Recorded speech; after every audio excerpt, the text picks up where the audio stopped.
Isang barko ang ibibigay ng Amerika sa Pilipinas bilang suporta sa pagpapatrolya sa katubigan ng bansa. Yan pong inanunsyo ni U.S. War Secretary Pete Hegseth sa pulong nila ni Defense Secretary Gilberto Teodoro Jr. sa Singapore. Tinutukan po yan ni Chino Gaston. Karagdagang suporta sa pagtataguyod ng territorial defense, pagbabantay sa sariling exclusive economic zone, pati na sa pagpulong ng mga interes ng mga kaalyadong bansa. Ilan lang yan sa mga pinag-usapan ni na Defense Secretary Gilberto Teodoro Jr. at U.S. War Secretary Pete Hegseth sa kanilang pulong sa Shangri-La Dialogue, isang taunang pulong sa Singapore tungkol sa mga isyu ng seguridad at depensa. Sa naturang pulong, pinag-usapan ang pagbigay sa Pilipinas ng isang barko ng U.S. Coast Guard para gamitin sa territorial patrols. Pleased to announce our recent decision to transfer a 210-foot Reliance-class cutter. To work very closely with you in putting forward purposively and concretely our converged interests.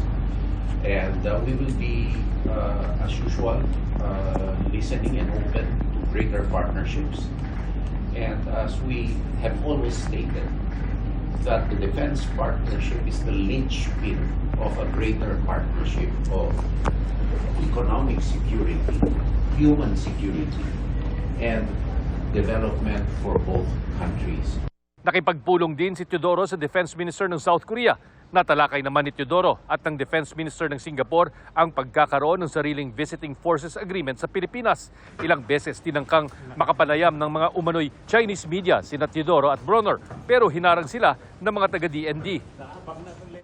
Ito rin ang mga nangharas umano kina Teodoro at Bronner noong nakaraang taon sa Singapore. Tinan mo. Sa darating na Oktubre, nakatakdang bumisita ng Pilipinas si U.S. War Secretary Pete Hegseth para dumalo sa ASEAN Defense Ministers Meeting. Dito, makakausap niya ang iba't ibang mga defense ministers mula sa rehiyon para pag-usapan ng kooperasyon tungo sa security at stability ng Indo-Pacific region.